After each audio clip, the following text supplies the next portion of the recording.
How to reverse type 2 diabetes and insulin resistance. If you struggle with your blood sugar control and you've had that dreaded visit to the doctor recently and things are not heading in the right direction, you're not quite sure what to do next, I'm going to walk you through how I've helped hundreds of clients in this exact spot and really just summarize everything I know in hopefully under 10 minutes to help you get some action steps to moving forward.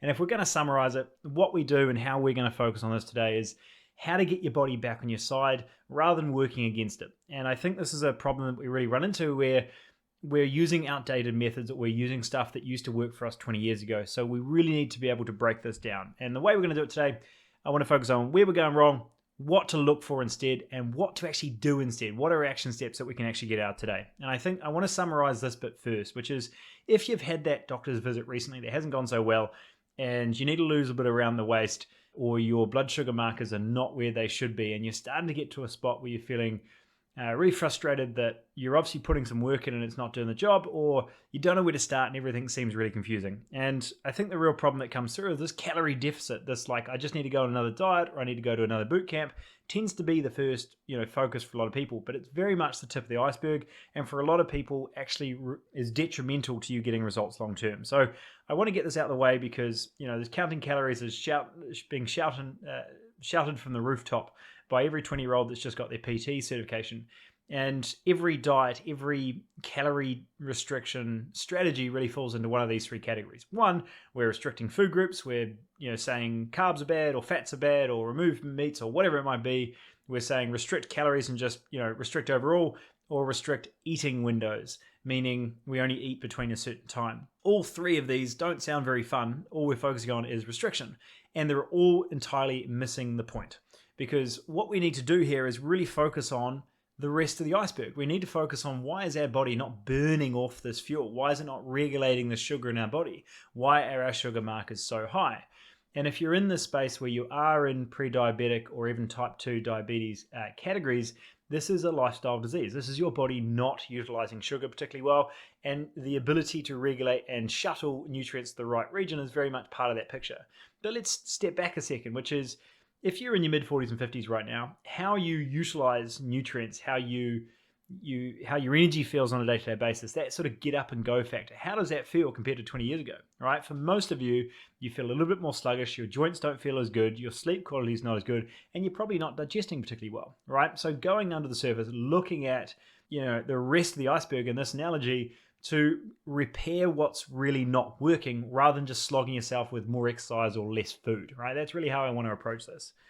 So another analogy here is if you visualize, that car that's just bogged down with all, you got your big trailer, you got all your stuff stacked in the back of the car.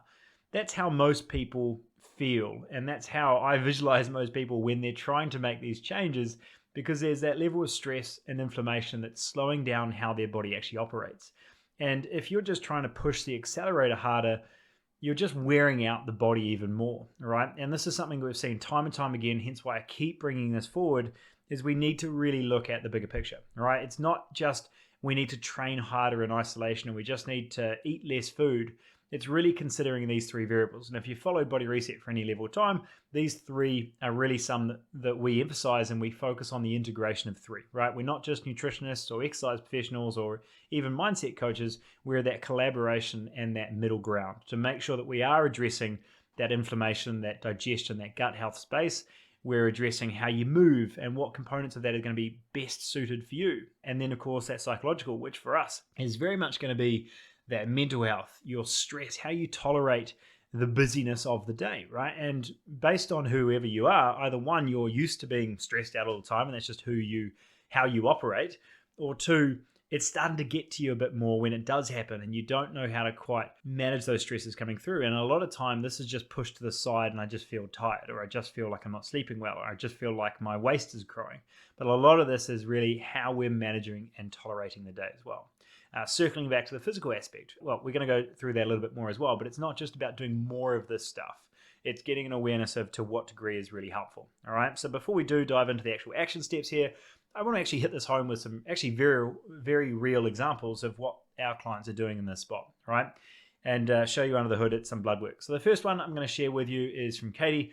This was done over a 2.5 month time period. First HbA1c reading before working with us was at 66. And then going through this process of only really a short 2.5 months, she was able to bring that down to 46, right? So we've moved from full type 2 diabetes range into more of a pre-diabetic range. And I'm really excited to see the third version of this start to get back into mid 30s as well. But the shift in this is something that a lot of doctors expect to take a year, 2 years, 3 years. And a lot of cases, it's just a case of wait for it to get bad enough that we medicate. All right. And it's not that I'm demonizing doctors here. I'm just saying nutritionally, training wise, and even stress wise is very much out of the scope of medicine. All right. And being able to look at this of what can you do before it gets that bad that you need to have it medicated, that you can start to get things back. And you can see in a very real way, we were able to do this very naturally to get her back into a much healthier range and continues to do so.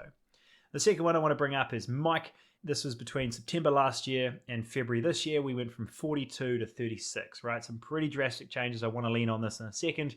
But again, we're looking within, the matter of 4 or 5 months. And then the last one here was Carrie. Over the case of August to last year to, I think this was 3 or 4 months later, we went from 42 down to 38, right? So really getting some changes. And I want to emphasize here, like I mentioned before, it's not a case of waiting for it to get so bad that it gets medicated. It's making sure if you see those numbers incrementally getting worse since you did your last blood test, this is something we want to get onto soon, right? Because in this space, 42 for us would be in a range that we want to really get some serious intervention involved. But it's not being picked up and it's not being mentioned until we get to 45, 46, 50 before we start to get those back in range. And that's putting a lot of stress on the body in so many different ways that's really getting in the way of how you function overall. All right. So the main takeaway I want to give you from these numbers before we move into the actual action steps here is that the HbA1c, the reading that we're looking at here, is essentially your long-term store of blood sugar, really over the course of 3 months, right? So a lot of us are aware of sort of fasting glucose level, which is going to be our level, a snapshot in time right now. But our HbA1c really gives us that marker over the course of the last 3 months. So I want to really, really emphasize here that going from 38 to 39 is not just a little bit worse, it's exponentially worse because it's a level that's been heightened for that, on average, a much higher degree over that period of time. It's very much like interest. It's compounding. And in this case, it's compounding in damage and to your cells and your body overall. All right. So if you're wanting to look after your body, you want to be around for a long time, not to mention just feeling good on a day-to-day basis, getting these blood sugar markers are one of the key levels that we look at with all of our clients to make sure that we can get that back into a healthy range, which for us is really getting them back under 35, 34, right? Whereas most of this is never being picked up until we get to 40, even 45 or 50. So I'm going to break this down because, the formula we've used works and the formula remains the same over the last decade that I've been coaching this. 1, we focus on repairing the gut. I'm going to walk you through what that looks like. 2, we focus on managing and resetting that nervous system, how we operate on in the outside world. And then 3, restoring the fat burning hormones so that we can really get rid of that excess weight. We can start to utilize the glucose properly and get you back to a much healthier space. So that's really where we start to come back to this concept of that digestive, physical, and psychological stresses. We start to look at those key anchors and what we can do about it. So I'm going to break it down for you really briefly here. The first one here is muscle contraction, all right? That's very much through that physical lens. And one of the things I see being a real issue when people are trying to drop body fat, and certainly in a space of insulin resistance or even this diabetic category, is that we just focus on more movement and we add in the cardio, we add it in the circuit class, right? And for a lot of people that are these high functioning humans in their mid 40s and 50s, they've got a business or they've got a high functioning role, we end up just adding more stress on top of more stress. And in some cases, we've actually seen this make their sugar markers worse, right? We're holding an extra 20 kilos even though we're fit, but our body's not able to utilize and mobilize this glucose properly. So the emphasis here is on muscle contraction, really making sure that we shift our focus from simply movement to muscle. And when we get that contraction, we can start to shuttle a lot more of that glucose into the muscle rather than to our belly, all right? Muscle is very much going to be one of those places that can be very glycogen dependent. And when we use those muscles more, we can really start to utilize a lot of that glucose inside our body. If you're someone who's 100 kilos and you've got 10% body fat, so you've got 30, 40 kilos of muscle on there, it's going to be so much easier for you to utilize the sugar from that ice cream than if you're 100 kilos and you were 40% body fat with a lot less muscle, right? It's a ratio thing. So looking at that as if you put more muscle on your frame, your ability to sort of absorb, kind of your muscles are like that sponge to use glucose means that you have a lot more wiggle room. You have a lot more room before you spill over onto that belly. So building muscle, not to mention just improving your ability to burn fat overall, is also that ability to utilize glucose itself so it doesn't end up in your belly in the first instance. So when we look at exercise, what I'm trying to emphasize here is some level of contraction or resistance-based training. It doesn't have to be from a gym. 50-60% of our clients work out from home. It's the ability to contract muscles more effectively, not to mention making it so much nicer on your joints. All right. The last thing I'll say here is I know far too many people that have got to the point of doing a half marathon, half Ironman, and they've still got 15-20 kilos to lose. Right. When you start running, it's an effective fat loss strategy for about a month or two, right?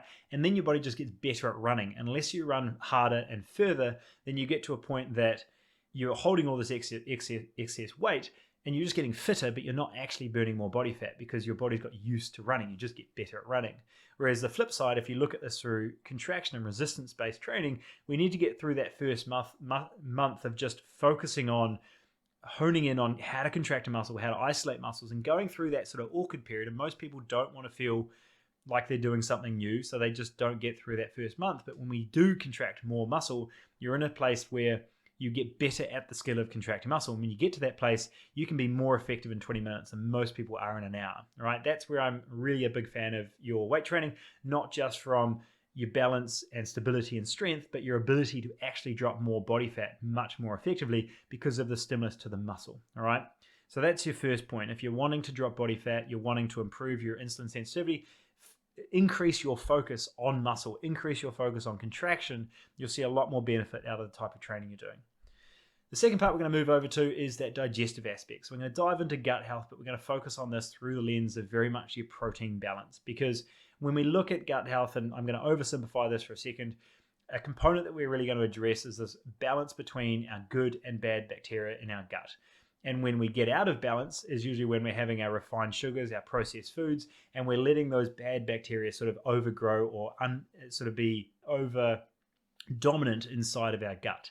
So by bringing back this balance of whole foods, and more specifically our proteins and our fats, we can start to really rebalance a lot of this microbiome in a way that allows, one, a much more diversity, a lot more resilience and immune system to fight off the outside world, but two, that really starts to get to us to a place where we're not in this chronic inflammatory state trying to trigger all these responses to more sensitivities that we have coming through. So think your refined sugars, think your trans fats, think more of this processed stuff that's very foreign to our body, right? So if you do struggle with a lot of dips and dives in your energy, or you do struggle with a lot of cravings, being able to actually look at this through the gut health space of actually rebalancing your gut bacteria, you'll notice that over 7 to 14 days, your sugar cravings drastically drop, because you're giving your body time to actually starve off those bad guys and get to a point where you have a much better balance in your gut. All right. So not to mention your improvement in mood, sleep, and immune function. This is a really, really effective place in rebalancing our ability to utilize sugars to be able to balance blood sugars in the body, because our gut is actually working properly, right? Really, really big point. That's not just what sugars you're eating, it's how your body is tolerating it. And then last one, and one of the most important ones, is sleep. And sleep is always overlooked when we look at fat loss and certainly blood sugar control, but the link between diabetes and sleep is massive, is very, very strong, all right? And if you don't nail your sleep, your ability to utilize sugars throughout the day is drastically lowered.